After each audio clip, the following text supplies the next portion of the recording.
साक्ष्य के जरिए आपको समझाने की कोशिश करते हैं। कर्नल टिक्कू हमारे साथ हैं और retired major general SP Sinha हमारे साथ हैं। सर, फ्लोर आपका है, मुझे भी समझाइए, जितने भी ताल ठोके के दर्शक समझा रहे हैं, ये टॉप्स पर, ऊंचाइयों पर, चोटियों पर भारत के होने का मतलब क्या है? सबसे पहले कर्नल टिक्कू, और आप सब बीच में बता सकते हैं। देखिए, ये जो आप मैप दिखा रहे हैं ये सदर्न पेंगोंग सोंग का है और इसका नॉर्दर्न भाग जो है इस साइड को है। नॉर्दर्न साइड में हमारी फिंगर 1 to 8 है और सदर्न साइड में चुशूल हाइट्स के बिल्कुल ऑपोजिट हेलमेट टॉप है। वो पेंगोंग लेक पीछे की तरफ, हाँ, पेंगोंग लेक पीछे की तरफ, और इसके फिंगर्स वो बाद में हम आ जाएंगे। तो यहाँ पर आप देखिए हेलमेट टॉप, ब्लैक टॉप, रेकिनला, रेजिंगला, ये सब मगर हिल, ये सब मुखबरी, ये सब हाइट्स हैं। अच्छा, हाइट्स चोटी है। ये चोटियां हैं और ये डोमिनेटिंग चोटियां पहाड़ों में, खासकर हाई ऑल्टीट्यूड एरिया में, जो एरिया 8,000-9,000 फुट से ऊपर होता है, वहाँ जब पहाड़ियों के ऊपर आप चढ़ जाते हैं तो आपको दो फायदे मिलते हैं। सबसे पहले आपका डोमिनेंस होता है ऑब्जर्वेशन के थ्रू, क्योंकि ये इलाका जो है इसमें आपको एक भी पेड़ नहीं मिलेगा। 8,500 फुट के बाद पेड़ नहीं मिलता, तो ये बिल्कुल रेगिस्तान टाइप है, कोल्ड डेजर्ट इसको बोलते हैं। तो आपकी नज़र जो है बहुत दूर तक जाती है, इसीलिए हेलमेट टॉप, ब्लैक टॉप से आप उनके जो गैरिजन, सबसे बड़ा गैरिजन है मोल्दो, उसको आप directly it is under observation. अच्छा, कैसे ऑब्जर्वेशन होगा बोला भी नक्शा एक बार डाल देते हैं हम। जो आप कह रहे हैं वो सबसे जरूरी है मेरे ख्याल से कि मोल्दो, ये देखिए। अच्छा, मुझे समझाइएगा सर, क्योंकि बहुत जरूरी है। ये जो मोल्दो पोस्ट है ये चीन की है जी, एलएसी के उस तरफ है। जी जी जी। अब अगर हम हाइट पर होंगे तो कैसे नजर रखी जा सकेगी, ये समझाइए। और ये ऑर्डिनरी पोस्ट नहीं है, ये उनका गैरिजन है, मतलब वहां पर सब एडमिनिस्ट्रेटिव यूनिट्स हैं उस इलाके के। आप, उनके पास रीइंफोर्समेंट्स है वहां पर, उनके पास मेंटेनेंस के एशलॉन्स है वहां पर। तो ये ऑर्डिनरी पोस्ट नहीं है, ऑर्डिनरी पोस्ट है जो हमारे पोस्ट है जहां लड़ाई होती है सिर्फ। अच्छा, ये ऐसे आप समझाइए। ये बगर हिल, ब्लैक टॉप, हेलमेट। अब देखिए ये हेलमेट टॉप, अगर आप देखिए इसका 4623 है कुछ, मतलब ये इतना सबसे ऊंचा है वहां पर, सबसे हाइट पर, सबसे हाइट पर। अगर आप वहां पहले तो, और वहां पर तिरंगा है, वहां पर पहले पहुंचना ही बहुत मुश्किल है, लेकिन जब आप पहुंच गए वहां पर तो फिर आपको कोई नीचे नहीं उतार सकता है। तो मतलब आप वहां से जो भी हरकत होगी आप उसको इंटरफेयर कर सकते हैं और देख सकते हैं। जनरल सिन्हा, मुझे एक चीज बताइए, अगर हेलमेट टॉप पर इंडिया है, ब्लैक टॉप पर इंडिया है, मगर हिल, मुखपरी, तो ये सारी नजर रखी जा सकी है मोल्दो पर, ठीक है ना? मैं जनरल सिन्हा एक बार आप भी समझा दीजिए। देखिए, ऐसा है कि ये जितने टॉप्स हैं, चाहे हेलमेट टॉप हो, ब्लैक टॉप हो, गुरुंग हिल हो, मगर हिल हो, आपका रजंगला हो, रेचिनला हो, ये दक्षिणी दिशा में है पेंगोंगसो। ठीक। और ये पेंगोंगसो और स्पांगुर जो झील है इसके बीच का इलाका है। अब क्या है कि मगर हिल और गुरुंग हिल, इस दोनों के बीच में यदि आप उत्तरी साइड पे देखें तो चाइना का मोल्डो मिलिट्री गैरिसन है, जिसमें 7,000 से 8,000 पीएलए ट्रुप्स रहते हैं। वो उनका बेसिकली सैन्य बेस है, गैरिसन है, कैंटोनमेंट का ही है, मिनी कैंटोनमेंट। 7,000 से 8,000 जवान वहाँ हम हाइट पर होंगे तो उस पर नजर होगी हमारी एकदम। देखिए, जब हम डोमिनेशन की बात करते हैं तो मिलिट्री भाषा में डोमिनेशन कई तरीके से होता है। दो तरीके से डोमिनेशन होता है, बाय फायर, बाय ऑब्जर्वेशन। आंखों से ऑब्जर्व कर रहे हो दुश्मन को और फायर से डोमिनेट कर रहे हो, उसको हिलने नहीं दे रहे हो। तो दुश्मन के मूवमेंट को ऑब्जर्व करना और उसको हिलने नहीं देना, ये दो प्रतिक्रिया होती है। तो जब हम यहाँ हिल टॉप से बैठे हैं, आप यदि 5th फ्लोर पे यहाँ बैठे हैं तो आपके गेट पे क्या हो रहा है, वो ज्यादा डोमिनेट करेंगे कि आप यदि बेसमेंट में होंगे तब डोमिनेट करेंगे। तो मोल्दो कैसे देख पाएंगे, वो भी आप एक बार मोल्डो मगर हिल से और गुरुंग हिल से देख पाएंगे। और अब मगर हिल पर हम टॉप पर हैं, टॉप पे हैं, ब्लैक टॉप पर भी टॉप पे हैं, हेलमेट टॉप पर भी टॉप पर, और गुरुंग हिल पे भी टॉप पे हैं, रजंगला पे भी टॉप पे हैं, रेचिनला पे भी टॉप पे हैं। तो सब टॉप, जितने पॉसिबल टॉप्स थे सब पे हम बैठ गए। तो हम तो पूरा सदर्न साइड सिक्योर कर। अब तक क्यों नहीं थे?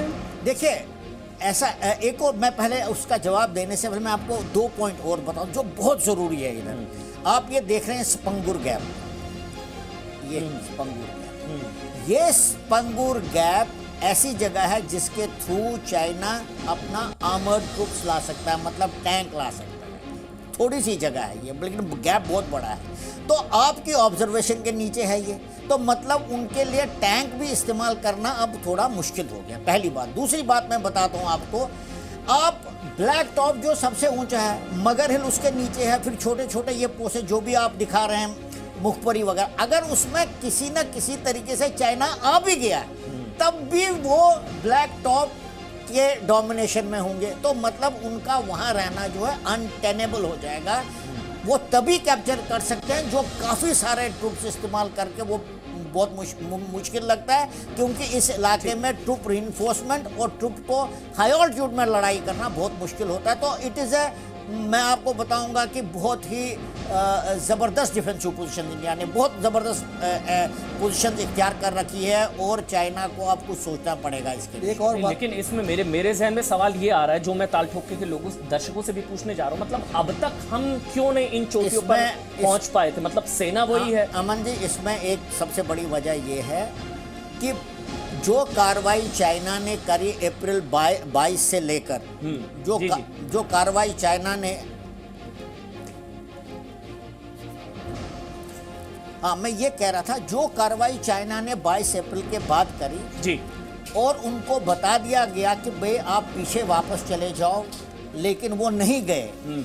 फिर 12 राउंड्स टॉक्स, आपके 13 राउंड बल्कि हो गए, उसमें से भी कुछ नहीं निकला। तो इंडिया के पास अब कोई विकल्प नहीं था कि वो भी अपनी टैक्टिकल पोजीशन को स्ट्रांग करे ताकि अब चाइना को चिंता लगे कि हम क्या करें। तो है ना, देखिए चीन का गुरूर कैसे चोटियों पर चूर हो रहा है और एलएसी पर पराक्रम का रफाल युग भी शुरू हो चुका है। गलवान पेंगोंग में शिकस्त हुई और सर्वे में, चीन में भी जो सर्वे उसमें भी मोदी सरकार को लेकर लोग पसंद कर रहे हैं। लेकिन हैशटैग एक बार फिर से आपको बता देते हैं, बहुत जरूरी आज आपके लिए ट्वीट करना, क्योंकि आज की ये खबर सुनकर हर भारतीय का सीना गर्व से चौड़ा होगा। चोटियों पर भारत, इंडिया ऑन टॉप, मतलब लेकिन हमारा हैशटैग है तिरंगा ऑन टॉप। पेंगोंग झील के पश्चिमी छोर के फिंगर 4 के आसपास जितनी चोटियां हैं, सभी महत्वपूर्ण चोटियों पर भारत ने कब्जा कर लिया है। ये रणनीतिक लिहाज से माउंटेन वॉरफेयर जब होता है और डिफिकल्ट टेरेन होता है तो जो ऊंचाई पर होता है उसको एज होता है। ये सबसे ज्यादा जरूरी था आपको समझाना। हमारे साथ retired lieutenant general Shankar Prasad इस वक्त मेरे साथ जुड़ चुके हैं। मेरे साथ इस वक्त इसके अलावा retired major general Bishambar Dayal हैं, तहसीन पूनावाला हैं, शहजाद पूनावाला। आप सबका बहुत बहुत स्वागत। सबसे पहले लेफ्टिनेंट जनरल शंकर प्रसाद, तिरंगा ऑन टॉप, चोटियों पर भारत, माउंटेन वॉरफेयर के लिहाज से या जब डिफिकल्ट टेरेन पहाड़ों की लड़ाई होती है उसमें ऊंचाई पर होने का क्या मतलब? Lieutenant general Shankar Prasad. देखिए, आपको अभी कर्नल टिक्कू साहब ने और जनरल सिन्हा साहब ने समझाया। इसको मैं मिलिट्री लैंग्वेज में कहता हूँ डोमिनेटिंग ग्राउंड, और इसको अगर और मिलिट्री लैंग्वेज में सुनना चाहते हैं तो इसको कहते हैं ground of tactical importance. Ground of tactical importance वो जगह होती है जिस पर अगर आपका कब्जा रहेगा, जब तक उस पर कब्जा रहेगा तब तक दुश्मन वहाँ कुछ नहीं कर सकता। तो जितनी भी इस रिज लाइन के ऊपर ग्राउंड्स ऑफ टैक्टिकल इम्पोर्टेंस हैं वो आज भारत सेना के कब्जे में है। आपने अमन भाई पहले सवाल पूछा था, उसका जवाब देना बहुत ज़रूरी है। सवाल ये था आपका कि ये हरकत पहले क्यों नहीं हुई। ये हरकत पहले इसलिए नहीं हुई कि हम बात को बढ़ाना नहीं चाहते थे। हम सोच रहे थे पिछले 1-1.5 महीने से कि शायद बातचीत से चाइना मान जाएगा, पहली बात। दूसरी बात ये थी कि इसके लिए लॉजिस्टिक सपोर्ट बहुत ज़रूरी है। आप पहाड़ पे तो 2 आदमी चढ़ा देंगे, 10 आदमी चढ़ा देंगे, 50 आदमी चढ़ा देंगे, उनको सपोर्ट चाहिए, उनको लॉजिस्टिक चाहिए, उनको एम्युनिशन स्टॉकिंग चाहिए, उनको और ऑब्जर्वेशन के लिए आर्टिलरी के ऑब्जर्वेशन पोस्ट बनाने, उनकी तैयारी बहुत ज़रूरी है। जब तक कि पूरी सेना की लॉजिस्टिक तैयारी नहीं हो जाएगी तब तक 10 आदमी पहाड़ी पर चढ़ाने का क्या फ़ायदा है, उसे तो और नुकसान हो सकता है।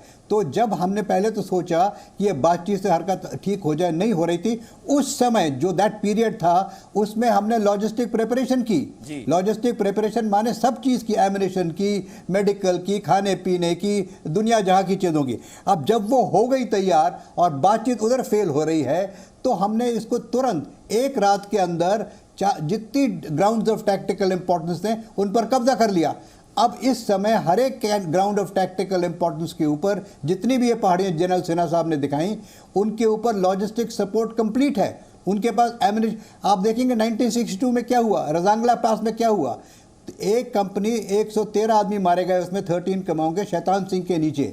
वो आखिर में क्यों उस पर चाइनीज का कब्जा होने वाला था? क्योंकि एमिनेशन रन आउट हो गया था, क्योंकि उस समय रिप्लेनिशमेंट इतनी अच्छी नहीं हो पा रही थी। उस समय इस किस्म के आधुनिक हथियार नहीं थे जो आज हैं। हमारे पास आज एंटी टैंक वेपन्स हैं, हमारे पास डायरेक्ट फायरिंग आर्टिलरी वेपन्स हैं, हमारे पास इनडायरेक्ट फायरिंग वेपन्स हैं। आपने बीच में और सवाल पूछा था हमारे 2 मित्रों से कि अब आप छोटा सा अपना ध्यान ले जाइए कारगिल की तरफ। कारगिल में अगर आप एक ही चीज को देखें, टाइगर हिल को मिसाल पे देखें आप, tiger hill was dominating by observation and fire, तो उससे हमारी सारी सड़क बंद हो रही थी, उससे हमारी लॉजिस्टिक्स खराब हो रही थी। तो यही जनरल सिन्हा साहब कह रहे थे और टिक्कू साहब कह रहे थे कि domination by fire and domination by visual sight. अगर आपकी विजुअल साइट रहेगी तो आर्टिलरी गन जिसकी रेंज 35 किलोमीटर है वो तो कहीं से भी फायर कर सकती है उस टारगेट के ऊपर। सो रिमेंबर, ये इस तरह पूरी लॉजिस्टिक ज़रूरी है। सिर्फ आदमियों को वहां भेजना काफी नहीं होता, बल्कि उसकी लॉजिस्टिक सपोर्ट कंप्लीट होनी चाहिए, रिप्लेनिशमेंट की तरीका पूरा तैयार होना चाहिए।